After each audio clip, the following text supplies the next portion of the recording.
بسم اللہ الرحمن الرحیم۔ السلام علیکم۔ مجھے پانی کا جو گلاس دیا گیا تھا، میرے سر میں بہنے والا خون میری ناک سے ہوتا ہوا سیدھا اس میں گر رہا تھا اور پانی کا رنگ خون جیسا ہو چکا تھا۔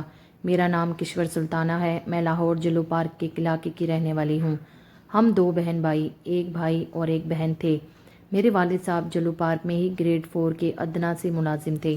ان کی تنخواہ سے تو گھر کا گزارا ممکن نہ تھا، لہٰذا وہ پارک کے اندر مختلف چیزیں بھی بیچا کرتے تھے، جس سے ہمارا دن کا خرچہ پورا ہو جاتا تھا اور گھر کا چولہا جلتا رہتا تھا۔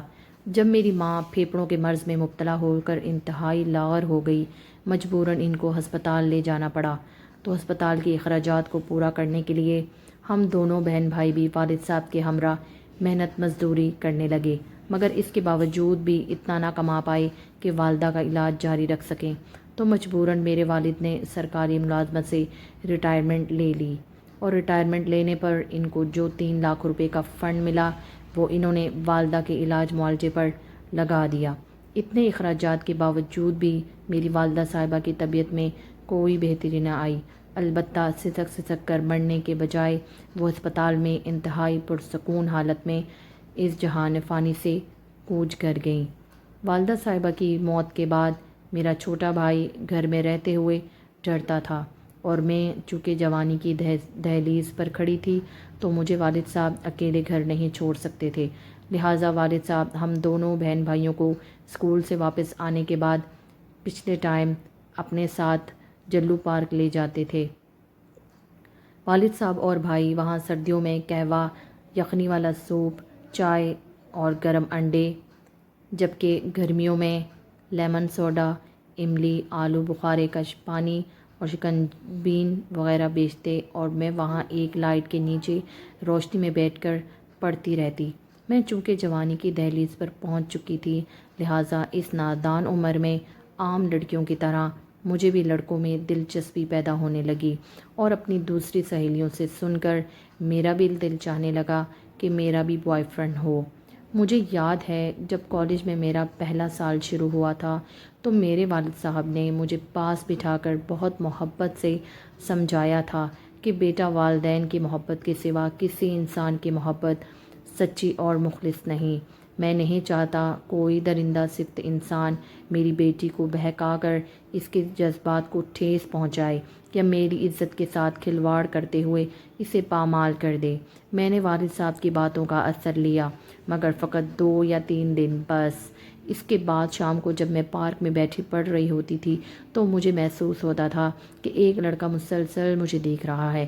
میں چاہ کر بھی اسے نظر انداز نہ کر پاتی، یہاں تک کچھ دنوں میں بعد میں نے اپنے والد صاحب کی تربیت اور تمام تر نصیحتیں پس پشت ڈال کر اس لڑکے سے آنکھیں ملا لیں، اور پھر منہ زبانی بات کرنے کے بعد موبائل نمبر تک پہنچ گئی۔ پھر میں والد صاحب کے موبائل سے رات کو چوری چھپے ساری رات اپنے محبوب سے باتیں کرنے لگی۔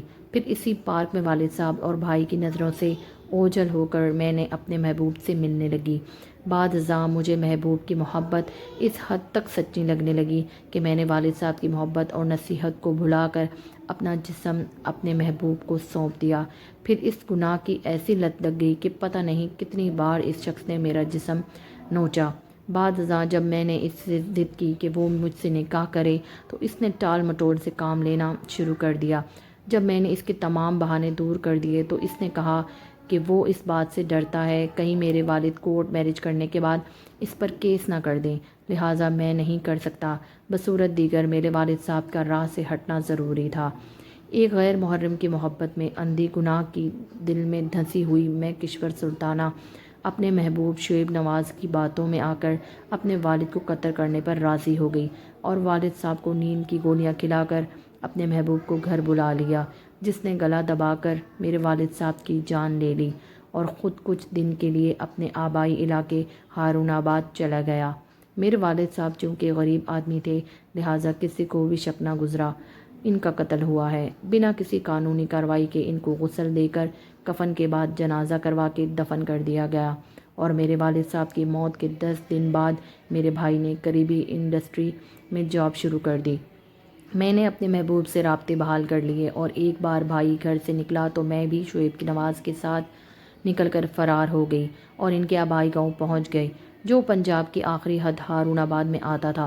وہاں جاتے ہی شعیب کے گھر والوں نے مجھے قبول کرنے سے انکار کر دیا۔ مجبوراً میرے محبوب نے گاؤں کے اپنے کسی قریبی دوست کا گھر مانگا جس میں مجھے کچھ دن رکھ سکے، مگر اس کے دوست نے گھر دینے کی عوض میرا جسم مانگ لیا اور میرا نام نہاد محبوب، جس کی خاطر میں نے اپنے سگے باپ کی جان لے لی تھی، اس نے اپنے دوست کی شرط مان لی۔ اور جب مجھ سے اس نے اپنے دوست کی اس خواہش کے متعلق بات کی تو میں نے اس کو سمجھایا کہ وہ میرا مجازی خدا ہے، میں اس کے سوا کسی اور مرد کے بستر کی زینت نہیں بن سکتی۔ اس کے جواب میں شعیب نواز نے مجھے میرے باپ کی میرے ہی ہاتھوں موت کا حوالہ دیتے ہوئے کہا کہ جو اپنے محافظوں کو اپنے ہاتھوں سے مار دیں، ان کا جسم پھر غیر نوچتے ہی رہتے ہیں۔ جب میں کسی بھی صورت میں شعیب نواز کے دوست کی ہوس مٹانے پر راضی نہ ہوئی تو اس نے مجھے مارنا شروع کر دیا اور اتنا مارا کہ میں بے ہوش ہو گئی، اور حالت بے ہوشی میں بھی اس نے میرا جسم اپنے دوست کو تحفے میں دے دیا اور اس کے دوست نے اپنی ہوس مجھ پر بچھا لی۔ اس کے بعد شعیب کا کردار کھل کر میرے سامنے آ گیا۔ اس نے دلال بنتے ہوئے پیسوں کے عوض مجھے بیچنا شروع کر دیا۔ اگر میں امید سے ہو جاتی تو میرا ابارشن کروا دیتا، مگر اب میں 5ویں بار امید سے تھی تو میں نے یہ بات شعیب سے چھپا لی، یہاں تک کہ اب میرے پیٹ میں موجود بچہ 6 ماہ کا ہو چکا تھا جس کا ابارشن اب ممکن نہیں تھا۔ لہٰذا شعیب کو یہ بات پتہ چلی تو اس نے مجھے وحشیانہ تشدد کا نشانہ بنایا۔ میرا سر پھٹ چکا ہے۔ آس پاس کے لوگوں نے میری جان بچائی، ورنہ میرا مجازی خدا آج مجھے قتل کرنے کے در پہ تھا۔ مجھے پانی کا گلاس دیا جس میں میرا سر سے بہنے والا خون گر گر کر اس کو بھی سرخ رنگ کر چکا ہے۔ رو رو کر میری ہچکیاں بند ہو چکی تھیں۔ میرے جسم سے درد کی ٹیسیں اٹھ رہی ہیں۔ میرا محبوب، جس کے کہنے پر، جس کی خاطر میں نے اپنے سگے باپ کی جان لے لی تھی، اس نے لوگوں کے سامنے مجھے جسم فروش عورت کہہ کر طلاق دے دی اور میرے پیٹ میں موجود بچے کو اپنا ماننے سے انکار کر دیا ہے۔ گاؤں کے کچھ رحمدل لوگ میرے علاج معالجے کے بعد مجھے دارالامان بھیجنے کا فیصلہ کر چکے ہیں اور اس وقت میں ہسپتال میں اپنے زخموں پر مرہم رکھوا رہی ہوں، مگر اپنی اس آپ بیتی کو سنانے کے بعد میں ایک بات کی قائل ہوں کہ یا رب، غیر محرم کی محبت عذاب ہے۔